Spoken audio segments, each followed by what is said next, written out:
Entre as revoltas escravas ocorridas no Espírito Santo, a mais famosa foi a Revolta de Queimados, no atual município da Serra, em 19 de março de 1849.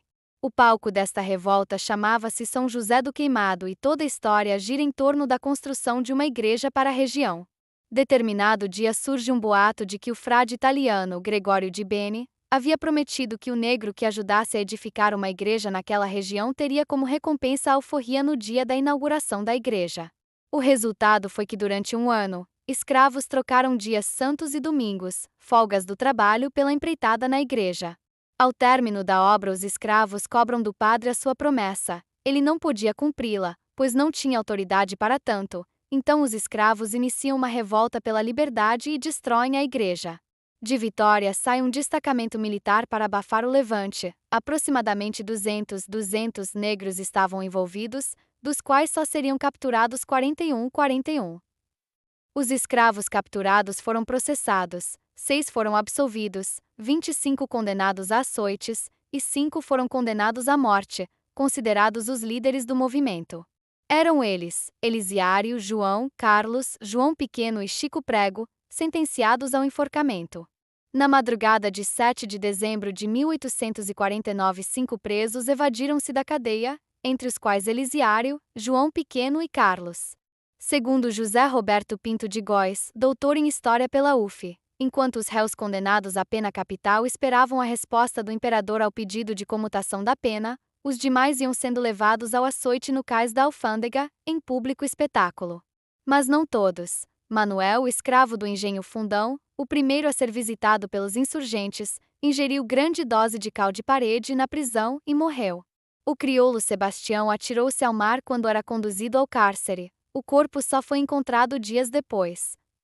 Atualmente discute-se sobre a promessa do religioso e o quanto ela influenciou decisivamente o movimento. De qualquer forma, a justificativa dos escravos para o início da revolta é questionada pelo fato de terem trabalhado na construção da igreja cerca de 50 negros e o levante ter contado com aproximadamente 200 negros, que talvez apenas tenham aproveitado o momento para expressar sua grande insatisfação. No final, apenas os escravos João e Chico Prego foram enforcados. O primeiro em São José do Queimado, no dia 8 de janeiro de 1850, o segundo em Serra 3 dias depois. As lutas pela liberdade aconteciam em todo o país. Surgia um movimento abolicionista mais forte a cada dia, até que foi abolida a escravidão. A Lei Áurea, assinada em 13 de maio de 1888, teve um reflexo forte, pois colocou cerca de 723.419 negros em condição de liberdade e excluídos da sociedade, já que a preferência de trabalho era dada ao imigrante europeu. O abolicionismo. O Espírito Santo tendia para uma postura mais escravocrata do que abolicionista. Um bom exemplo disso é a votação da Lei do Ventre Livre. A bancada capixaba, composta por 2 deputados, defendeu abertamente a não aprovação da lei. Ainda assim, podemos registrar inúmeras ações de sociedades abolicionistas locais, tais como Sociedade Abolicionista do Espírito Santo 1869, Sociedade Emancipadora 1º de Janeiro 1875, Sociedade Libertadora Domingos Martins 1875, Sociedade Abolicionista Literária Peçanha Póvoa 1881, Sociedade Abolicionista Espírito Santense 1884 e Sociedade Libertadora Beneficente do Rosário 1887. A política desses grupos consistia na criação de caixas de emancipação, que arrecadavam dinheiro para a compra da liberdade de escravos, além de pressionarem o governo e as comunidades para a aceitação do negro. O governo também colaborou, aprovando em 1869 uma lei provincial que autorizava o gasto de 6.000 réis anuais com alforria de escravos, com idade entre 5 e 10 anos. No entanto, estima-se que o percentual de escravos beneficiados no Espírito Santo após a aprovação dessa lei não tenha passado de 2,1%. Alguns historiadores costumam dizer que o movimento abolicionista, na segunda metade do século XIX, subdivide-se em 2 momentos. O primeiro momento aconteceria entre as décadas de 1860 e 1870, chamaria-se fase emancipacionista, sendo liderado pelo imperador Dom Pedro II. O segundo momento seria a partir de 1880, sendo chamado de movimento popular e composto por diversos grupos sociais. As restrições à abolição podem ser percebidas até mesmo após a assinatura da Lei Áurea.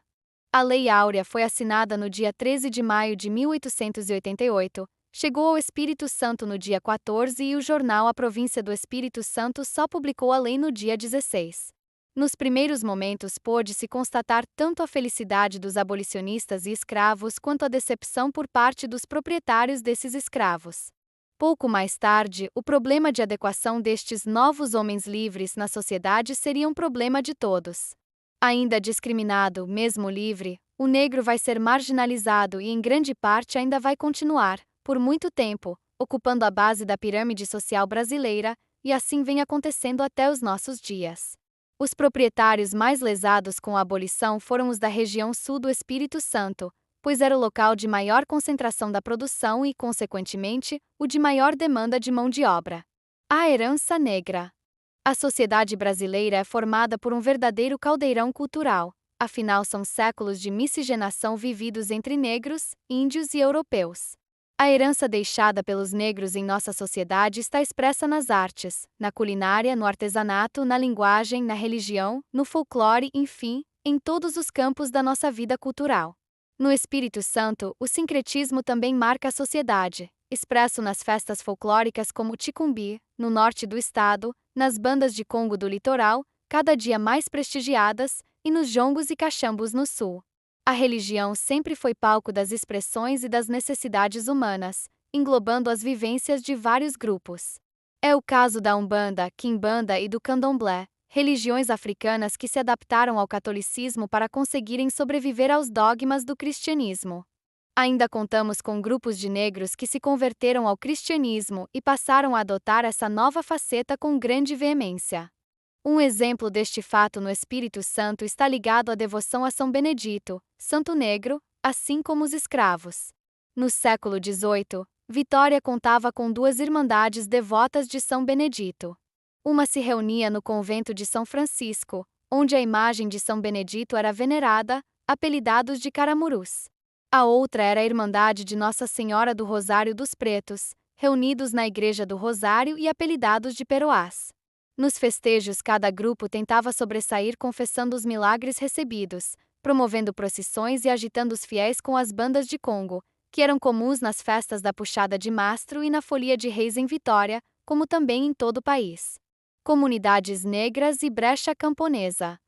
As comunidades de Cacimbinha, atual São Jorge e Boa Esperança, situadas no município de Presidente Kennedy, são referências para entendermos o surgimento de comunidades negras após a abolição. Apesar de surgirem de formas diferentes, marcam caminhos de maior autonomia para comunidades negras. Essas comunidades basicamente surgiriam por doações dos seus ex-senhores em vida ou após a morte por herança. Cacimbinha surgiu através de doações de terras feitas ao negro Manuel da Batalha, nome que herdou do fazendeiro dono de sua mãe. O exemplo de brecha camponesa de Cacimbinha implica a concessão de terras ao escravo, permitindo-lhe tirar folga semanal para trabalhá-la, promovendo sua subsistência.